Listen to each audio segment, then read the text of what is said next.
Okay, hi everyone. Okay, so I have a very good MC who already kind of talked to me, talk about my first two slides more or less. Okay, I'm here to present you about the 4 L's of English proficiency. Okay, these actually apply to both educators and learners, i.e. teachers and students. Okay, so a bit about me. I was born in Saigon, and then we left Vietnam at the age of 7. Um, my mother's tongue, interestingly, wasn't Vietnamese. It was actually French, because both my parents went to French lycée, and I was taught in a French kindergarten from the very age of 2. So, to be honest, I could not speak Vietnamese very fluently when I left Vietnam. Not at all, because I was 7 when I left Vietnam. And so when I came to England, the first difficulty is that everybody's speaking in English and I'm speaking in French. Okay. Not even Vietnamese. So that's kind of weird. So wanting to be bilingual, and now my parents has a change of heart, and they started to talk to me in Vietnamese at home now, because we're in England. There's no longer needed to learn French. Of course there is, but they thought it's more important to teach me Vietnamese. So my experience is very closely related to the 4 L's that I want to share with you. Okay, so back to my brief bio. Okay, so I attended the University of London in England, and I have a degree in applied statistics and business management. My postgraduate is of human resources and training, and I also have a PGC in secondary education. Right, professional achievements. Okay, in England, I was a head of maths for, I think, roughly about 5 years plus, and then a teacher trainer for 3 years. In Vietnam, I have been a lecturer at Thanh Trì University for 6 years plus now. And my other achievement is, I think, VSL Learner for Life stands for Vietnamese as a second language. Okay, so I think now I can kind of speak proficiently enough in Vietnamese for people to understand and to order, quite a decent pho in the pho restaurant. Okay, so that's kind of my claim to fame. I'm really proud of that. Okay, so back to the 4 L's. What is the 4 L's? Well, the 4 L's is something that I kind of invented for educators and learners to remind them of how to get the best out of your learning, okay, and your teaching. And the first L, L1, is for love. Love, okay? L1 is for love. And I'm borrowing, I plagiarize it quite heavily on a lot of good quotes from people, from educators before me. A good teacher can inspire hope, ignite imagination, and instill a love of learning. So L1 for me is love. Love conquers all. As an educator, I have a love for teaching and a love for learners. And I especially love to bring both of them together. I think I must kind of also point out to you that my background is not actually in ESL teaching, but rather in training teachers how to teach subjects in general. Okay. At school, the best teachers for me were the ones that often just let me get on with it. Okay. They're passionate individuals. Don't get me wrong. They're very passionate about their subject, but they often allow me my own space to develop my own thinking, my own learning journey. I would say they facilitated me rather than taught me. Okay, so I'm more leaning towards the facilitating the learners rather than teaching them. Okay, so love. What can I say about that? Well, love is what you do, and then you do what you love. So as teachers, I absolutely love what I'm doing. Instill knowledge, passing on knowledge to my learners. If we love what we do, if we love teaching ESLs, we will inspire our students to love learning about English too. That goes for not just English, but any topics really. Okay.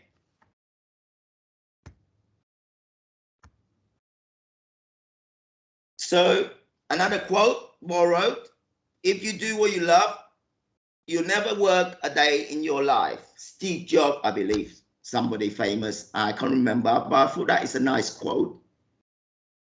From my own experience, and this is kind of true with my learning and my teaching journey up to now. I had a wide variety of jobs. As the previous presenter mentioned, I worked in a bank for 2 or 3 years as a training manager, but I didn't really enjoy it because my background was in maths and statistics. So I was working in the securities industry as well as a trader. I also dabble in cooking and owned a Vietnamese cafe at one point, as you all do. Okay, try to cook the pho for the Thai people. Okay, that was kind of easy, I kid you not, but I didn't really enjoy that either. So I found my true calling in teaching. If we can love what we do, and if we can achieve in doing what you really love, okay, I think the rest is plain sailing. And my forte, my strength, is to instill the love that I have for whatever subjects I'm teaching to the learners. Okay, don't teach, inspire them. That should be L1, L number 1. Okay. L2, little and often. Okay, if you add a little each time and do this often, soon that little will become great. So what do I mean by that? When you introduce information, especially to young learners, you break down that new information into digestible chunks. Okay, you don't give them rote learning like so many Vietnamese teachers do over here. Please don't. Okay, we should take the back seat, let the student get on with it, give them little information and let them go away being creative with that information and create their own learning journey. Don't force them down the path of your own learning journey, your own pace. Okay, allow them the space to grow and practice. Give them small chunks and revisit it often. All right, I'm kind of like amazed and aghast that I can go into a nursery, sorry, you guys call it kindergarten, okay, or grade 1, and see them sit there for 2 hours with the teachers at the board talking to them. Sorry, but as an adult, for me, I lose my my train of thoughts, my focus after the 10 minutes. And for children, how would they even cope? Okay, so that's, for me, is essential. You need to break it down into manageable chunks, easy to digest. Okay, so I think on that obsession, I think we sometimes way too obsessed with passing exam as well. We simply forgotten how to teach and learn for just the purest of feeling, just for the love of learning. Okay, so with English, it's going to be a long learning journey. It's going to be a marathon, not a sprint. Okay, it's funny. I spoken to my high school students, and they cannot recall the 12 months of the year to me in English, and they're doing a degree, and they cannot give me the 12 months. How scary is that? Okay, so I think give them manageable amount, let it sink in.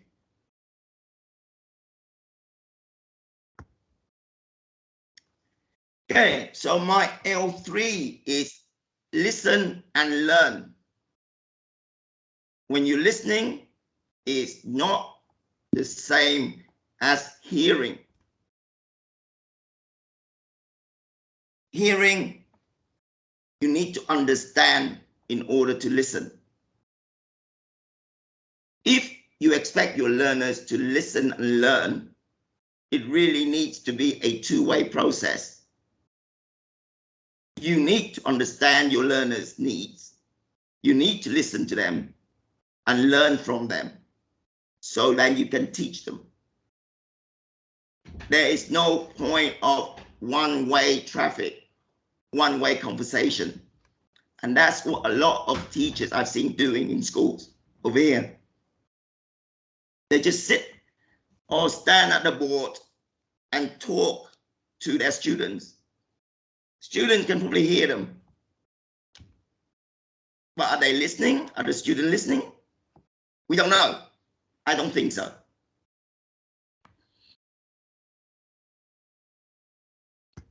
Another quote, Robert Frost, American poet. He said, and quote, education is the ability to listen to almost anything without losing your temper or your self-confidence. And I think that's true as a teacher. You need to be patient. Okay? You need to listen to your learners. So we're down to L3. So the last one, but not least. You live to learn. L4 is living. When I say living, what do I mean? You live in the moment and immerse yourself with your students. Okay? Total English environment. How do we go about immersing ourselves in English? You're going to ask yourself, he's sitting here chatting to me as if everything is easy. We've got COVID lockdown, and he's expecting me to immerse with my students in English. Okay, well, let's first start looking at the word immersion. What does that mean? Immersion, a deep mental involvement. Now, it won't work if you don't get L1, L2, and L3 sorted out. Okay, because instead of immersing your student, you'll just be drowning them. They will be suffocating, can't breathe, because you give them too much information, because they don't want to listen to you. They don't want to be immersive. Immersion got to be a free process. They have to immerse, and you have to give them the example. You have to take the example. You have to be the leader and immerse in it yourself. Okay. So if you want to teach ESL proficiently, effectively, you need to be taking that plunge as well and speaking to them in English. Don't expect them to speak in English if you don't.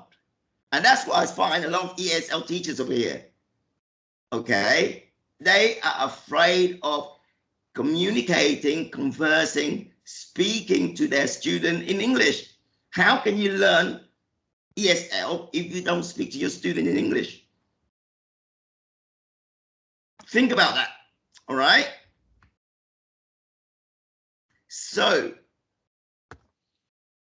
immerse yourself and go deep, okay, into the English environment. Aquaman deep.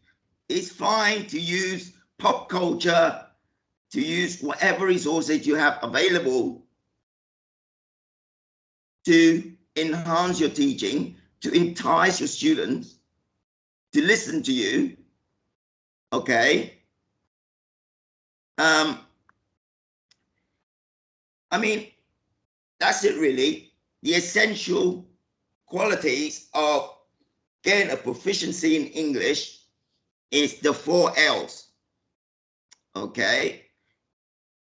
Why do I use the L's? Because L's is easy to remember.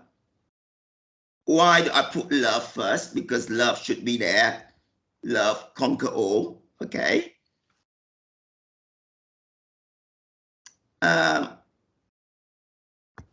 Now, how do we start? Where to begin? We can take a moment to reflect on what I just said, the 4 L's. What do you like? What do you dislike about what I said? What strategy can you adopt to enhance your teaching? How realistic?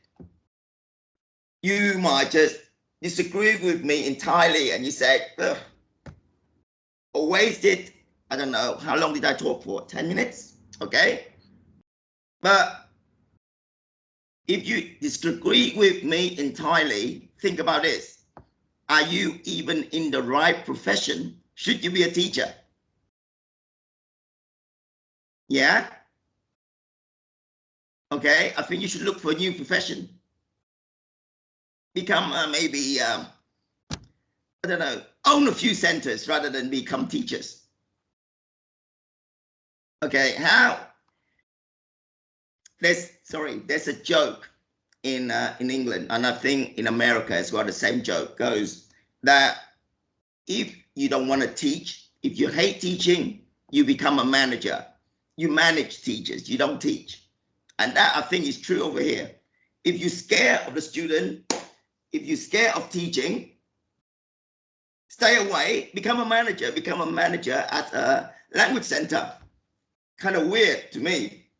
I would never want to become a manager if I don't have the interaction with the kids. I love teaching too much. But like I said, now over to you guys. Keep calm and we can brainstorm about our ideas on how to bring it back to the classroom. Maybe not all 4 L's at once, little and often, okay? Maybe introduce 1 L, L1, maybe introduce L3. But here's your chance to speak up, okay? So then we are going to go back and I'm going to show you a few ideas about what happened when we have COVID lockdown. What can we do now? Okay? So, well, you can start asking me question or you can start thinking about a question to ask me, but go for it. Okay, so there ends my short speech, my short presentation. Any questions, guys?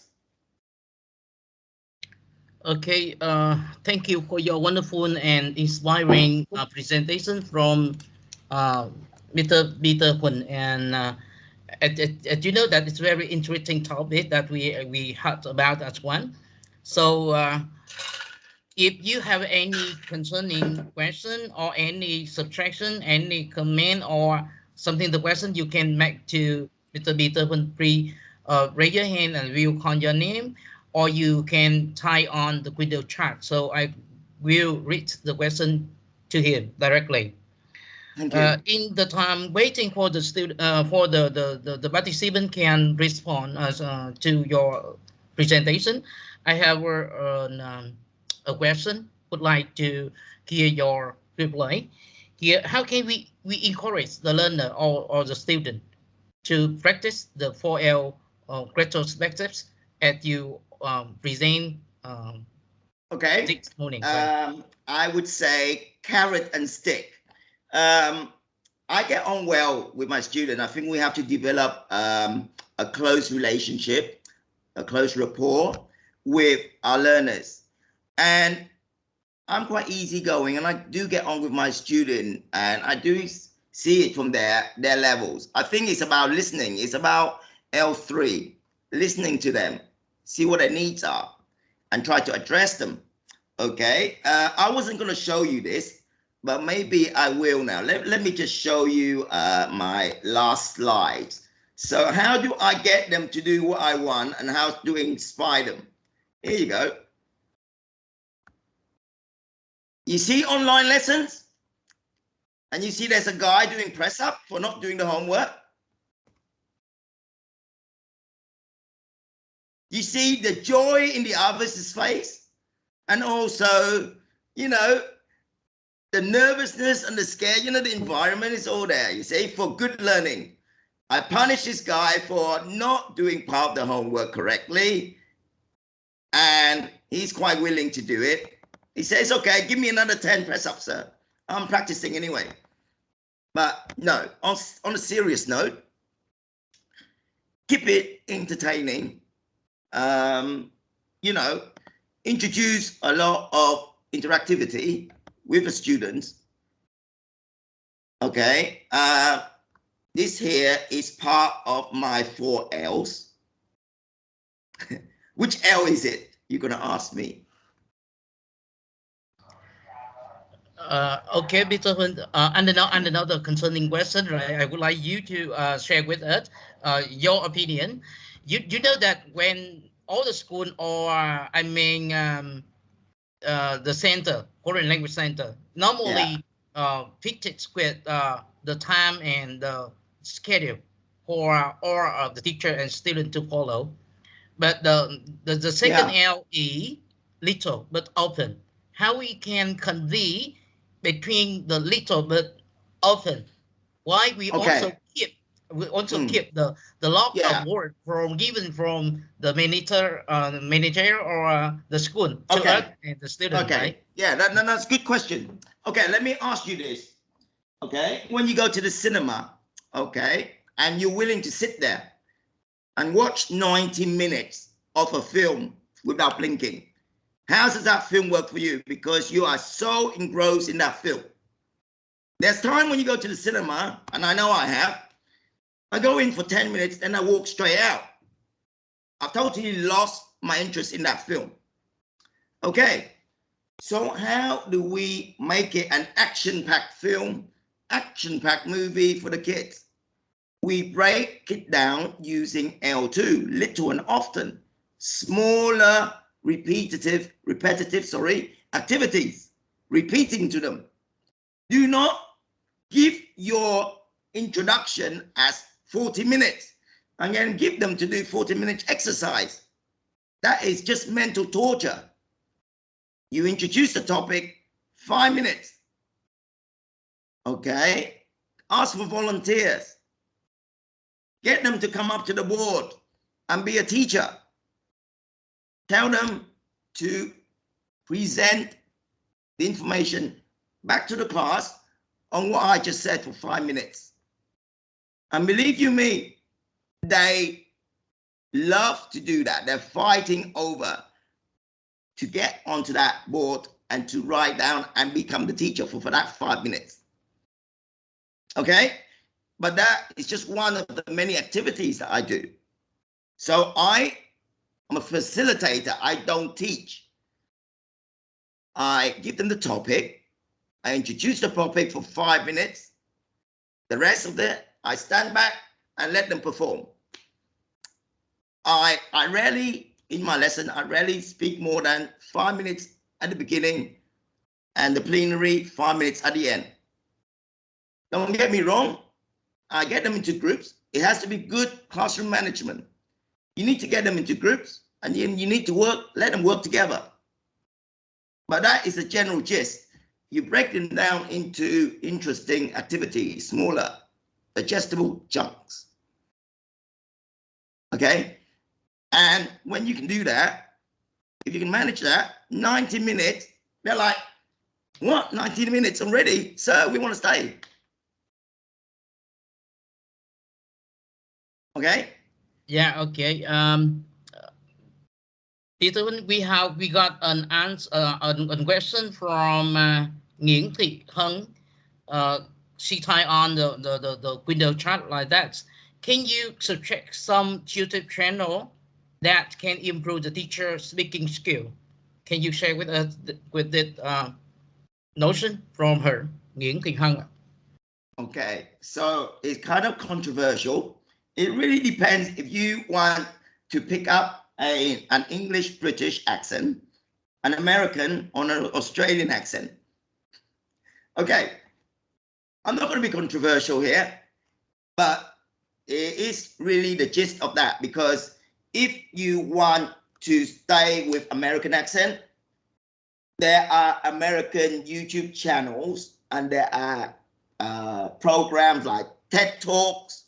There are, you know, a lot of chatting programs, which I'm not familiar with because I don't listen to American channels, sorry. But you could get involved in that, okay? There are the BBC, which they have online learning. There's 6 minutes learning. The BBC have a really vast arrays of educational program that you can tap into.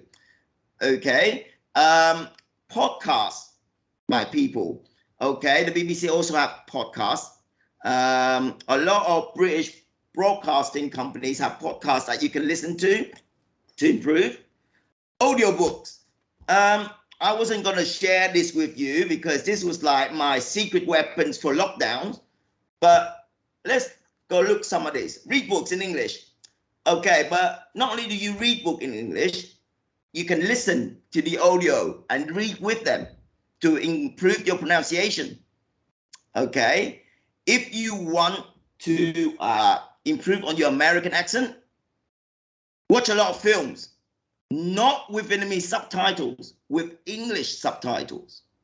Okay, don't watch it with Vietnamese subtitles. It doesn't improve your pronunciation.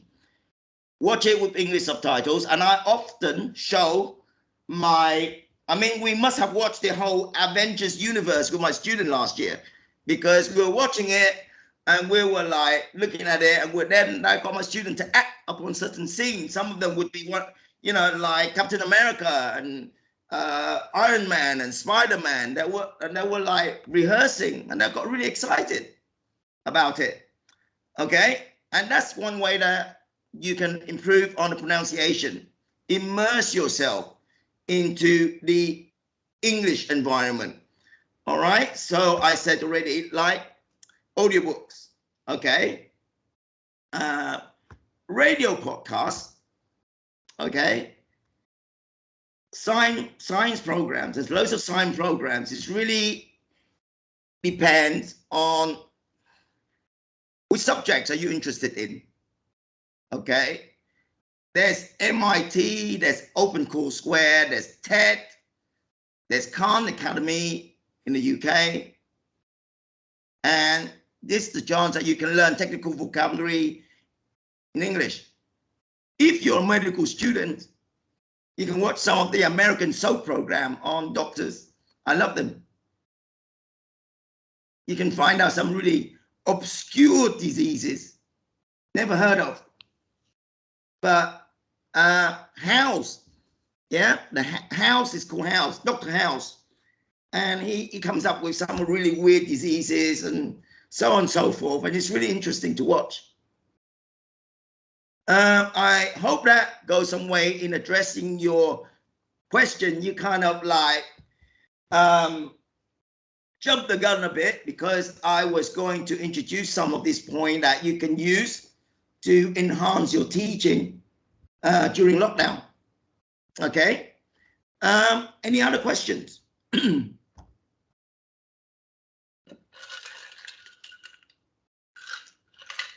Okay, thank you for your very useful tip and advice to us. Any question for him? Yeah, Chang. Can you Go for it? Go for it, Miss Chang. Go for it, Miss Chang. Chang, so can you unmute yourself and give us a question? Yeah, hi. Thank you for Hi, Jan. your yes, hi. Thank you for your sharing. It's one of the most inspiring presentation that we have had so far. And then for my case, I've been, as you know, like I've been teaching kids and adult at the same time. Mhm. And I in the classroom, I usually try to make the class as engaged and as active, and then teachers, there's no like a barrier between teachers and students. But then I have one question is that when it comes to teaching adults, especially for those who have a high social status, like a manager or a director, and I'm trying to engage and trying to express my teachers loving during class hour. I mean, through to help them more engaged and to help them more open and study Okay, more. two But how? questions. Two Yeah. questions. Firstly, okay, actually, I'll tell you the same problem. I feel the same way because yes, I feel that when I teach adults, I think that's a really good question actually, and I might not have a good solution for you, and you might not want to hear it. Um, Firstly, though, let me ask you: do you teach Vietnamese to foreigners, or are we talking about English to Vietnamese adults? English for Vietnamese. Ah, English back to Vietnamese. Okay. So my wife also a teacher like yourself, and she's so small. Okay, and she's teaching all these guys in their 30s, professional adults, and yes, they can be very arrogant and sexist. And the question is, why do you attend my lessons if why you are wasting your money if you are going to be like all? Yeah, don't you have that feeling? It's like they're there to correct you, isn't it? They're like, no, that's not it, that's the other thing. Yeah, that you love them because they're like little boys in class. Yeah, they love to compete. Okay. um Put them into a topic area that they're not comfortable with. Okay, talk about something that you think that they don't know more than you do, or they don't think that they know more than you do in English. Okay, because that's what my wife does. Sometimes it works, sometimes it doesn't. All right, but you need to put them out of their comfort zone, then they will look after themselves first rather than challenging you.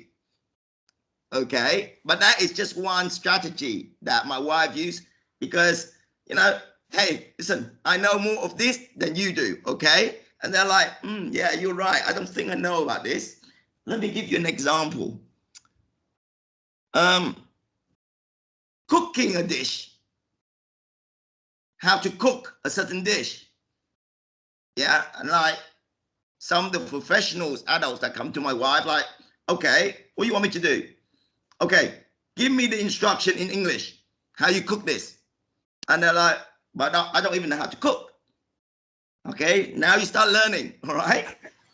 That's good. um That's good. but you can try that strategy, Yes. that you need to put them out of their comfort zone, so that you need to knock them down a few pegs first. Sorry to say, but when I get troublemakers in my lesson, what I do is I single them out first and I put them down a bit first and abuse them a little bit before they can go, oh, he's the teacher, she's the teacher, not me. Yeah, I need to listen to her, she knows more than me, that sort of thing. I hope that answers your question. Sorry. Thank you very much. That's very helpful. I'll try it. Thank you. Thank you very much for your Any answering other our question, guys? listening. Any question from track some activity that engage student more in online teaching section? Here, online teaching section. Okay, so there you go, we're coming back to this. Okay, let me start by saying, okay, we were having fun in language center, then COVID came, and so basically what happened then? Okay, so number one, you use the internet, right? You use the internet to teach online. So that should give you a clue. Don't just teach online using your textbooks, people. Yeah, introduce about science, about technology, about the news, about cooking. Okay, have you ever thought about this? I mean, if you talk to them, your student, depending on their age group, right? They know about Madam Hang. They know it, okay? Now, I was trying to tell my ESL group the other day, all right, now I don't want you to explain to me what's going on in Vietnamese because I don't understand. You need to explain about all the nitty gritty about Madam Hang on Facebook, on live stream, what's going on. So they're all competing to speak to me in English about, God knows, all these celebrities and charities and blah, blah, blah. But when you teach on the internet, you need to be a bit more creative. Don't just copy, scan your exercises on the textbook and present it to them, okay?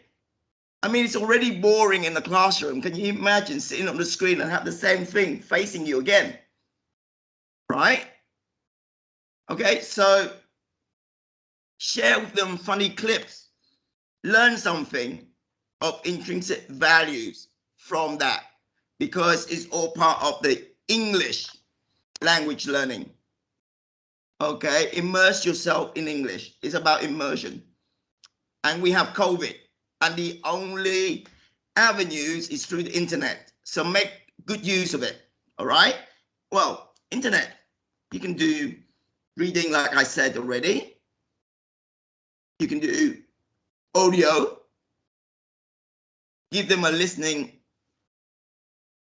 Don't show them the film.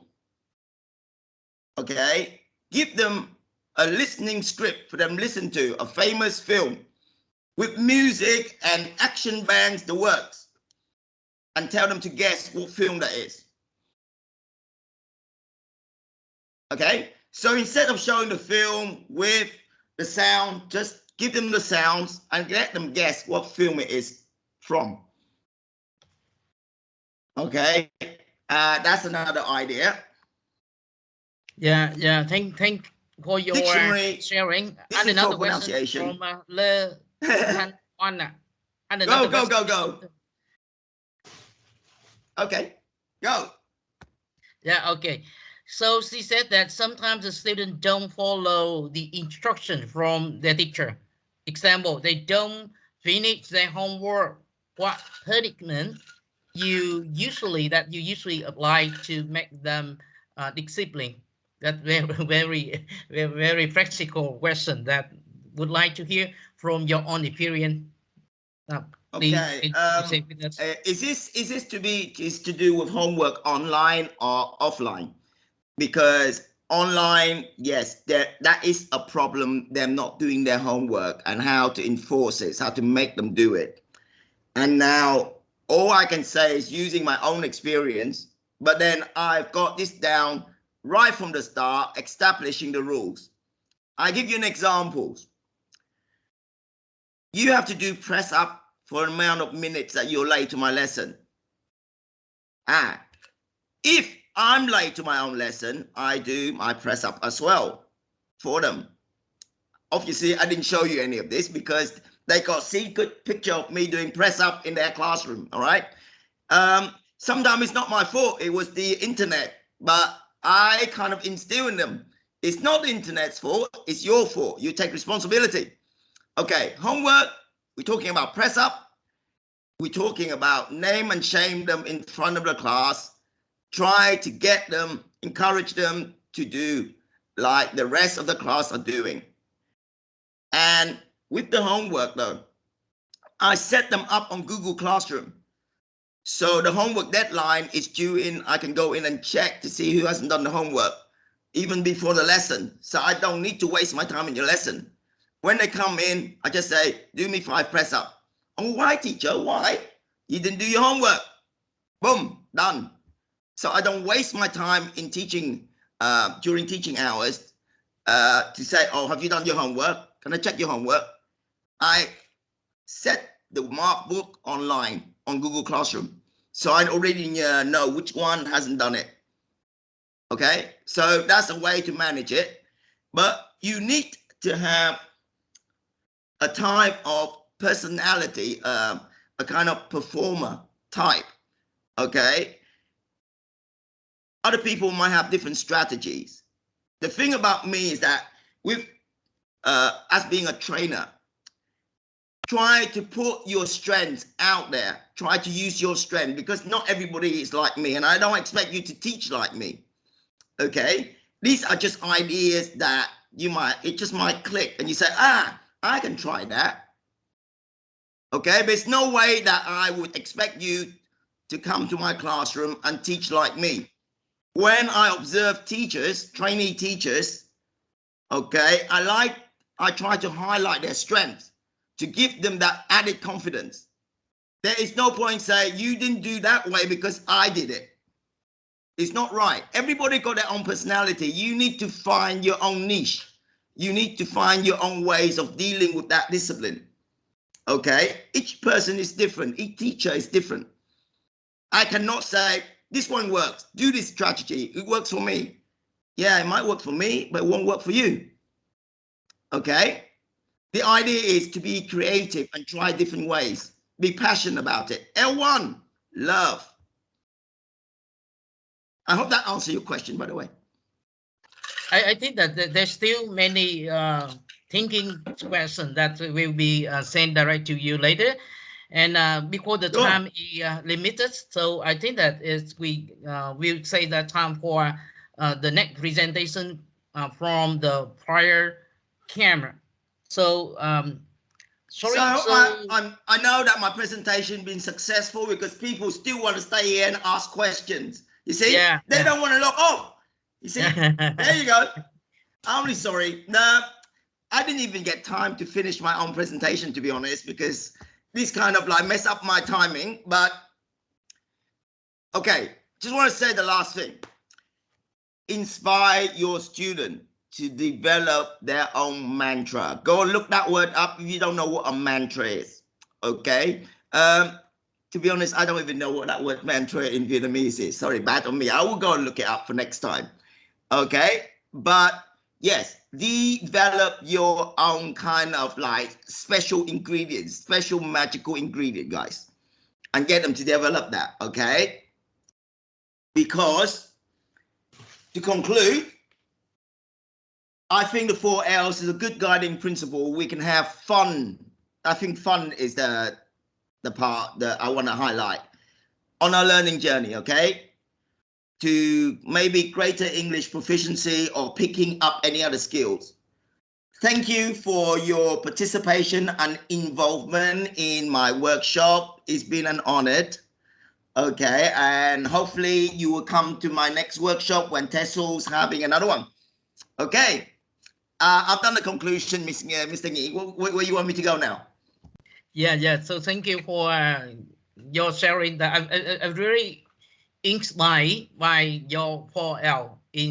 I mean that later on in my lesson, I will apply some the notion from your 4L retrospective to my teaching, right? So once again, so thank you again for your presentation. And now I think that we have to move to the next presentation, also the last one, coming from Mr. Okay, it would be much more fun to to do this presentation face to face with you guys. I maybe get more interactions out of you. Okay, I still feel like it's a one-way thing, that me talking to you a lot, and you didn't get a chance to participate enough and talk back to me. You know, I like a rowdy lesson. You know, people argue back at me usually. As for your questioning, while we're waiting for Mr. Nghi, I think from Miss One, whatever punishment that you dish out to your students, it needs to seem to be fair, as well as being effective for you as a deterrent, but also maybe a bit fun. You know, I think that you need to highlight the fact that you give them the punishment as a positive thing, as a way that for them to improve their English, not because you give it for the sake of giving a discipline. For instance, I don't find that writing down I must do my homework 200 times is productive. Okay, because that doesn't actually mean anything to them. It's meaningless to them.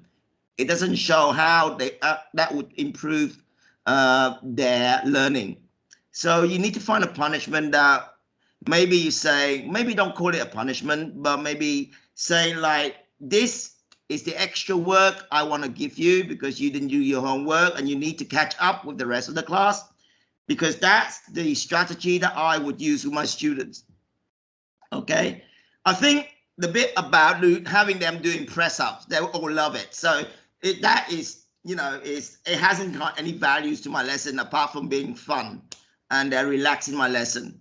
But if you want to punish them for not doing their homework, I would suggest that you would reword it and say, look, I really want to help you because your work is behind and you're not doing this homework. So maybe take it away and do it again. Or there's an extra piece of work for you that I like you to do because you didn't do last homework. Okay, that's just my suggestion. Well, the silence. So if you have any questions, just ask. I read and I'll try to answer it while we wait for the next presenter. Hello, okay. Everybody. Pierre comes. Hello. You're the next presenter, sir? I am. Hello, everybody. Okay, and it's over to Mr. Pierre comes. Yeah, he All come. right. Yeah. Hello, everybody. Hope you're having a good morning. Let me share my PowerPoint here and we'll get to it. Yeah, okay, thank you. Before Mr. Frederick can give his presentation, we also have one question from Chang for Peter Huynh. Can you read it? And yeah, sure. Yeah, sure. So what do you think about one-to-one online teaching adult classes, and how we can keep him or her engaged in our teaching? Okay. There's a strategy. There's several strategies that I use actually, especially if you have a large number of learners, large number of students. Okay, and it won't fit all on your screen, and you can't manage them. Okay, I do different drop-in session, i.e., I have at the moment I have an ESL undergraduate students doing ESL speaking with me, and it's not workable. 20 of them there. So what I've done is I split them into 2 groups of 10, and then I give them the first group something to do and tell them to come in halfway through the lessons once I dismiss the first group. So that's one way that you can manage your students, giving the same amount of work, but you can probably be more productive that way. Because I find it really boring to have 20 of them there, and then they have to take turn to answer my question, blah, blah, blah, blah. The other thing is, I'm quite spontaneous about the questions. They have the questions, and then I let them choose. I let them take over. I step back, and I let them take over and choose the person they next want to questions. And then it goes in a merry-go-round. Okay, Robin round. So basically, that's another way that I do it. So I don't usually go from A to Z down the register because, number one, the person with a name begin with Z always get to go last, okay? And number 2 is a bit unfair and it's a bit boring and laborious. So I get the students to get on with it. I choose the first one, and then that student would choose the next and ask a question, so on and so forth. Okay, I use everything through Google Classroom, by the way. I am not adapt with this Microsoft Teams. Okay, this is my first time on Microsoft Teams here, and I got lost early on. So, but then there is a breakout room on here, which is good, that you can divide them into smaller groups. I don't know how that works. I'm going to find out, but that's really good. Does that kind of answer your question? Have I missed anything? Yeah. Yeah. So thank you for your answer. But seems a little. So she would like to ask you 1-to-1 teaching. It mean that one teacher and one student only. How can you engage him or her in your teaching? Okay, so break it down into loads and loads of activities. It might be the same topic. Okay, you might just introduce a topic like family, but disguising the vocabularies into different activities. Okay, so it goes in a merry-go-round, but you don't, let's say, if you don't do a crosswork on family for half an hour, that I wouldn't do. Okay, you would introduce, let's say, if it's a new, absolutely new beginner, give them 5 new words, but then rehearse, regurgitate the 5 words through different activities all the way through your lessons. But I say if it's one-on-one, I think even with one topic is kind of boring. I would say like one topic for starter, one for main, and maybe one for plenary, and repeat that lesson again at a later date. Okay. When I say introduce them little by little, I don't mean like you don't give them enough information. I usually bombard my students with loads and loads and loads of things. Okay, they can probably pick up like 70 or 80% maybe, I don't know. But then I revisit that anyway. I don't expect them to get it all, but I revisit them often on the same topic and the same vocabulary to make sure that it kind of go back in, go to the back of the brain, not the front of the brain. Yeah. So when I say little and little, I don't mean just give them little information. Yeah. I just mean like just spend a little time on maybe a vast amount of information, but revisit it often. Yes. Okay. So thank you for your sharing. And I think that it's time for to listen to the last presentation from. Yeah, to take over yeah, your slot, mate. Yeah. Thank Okay, you. yeah, over to you. Sorry about that.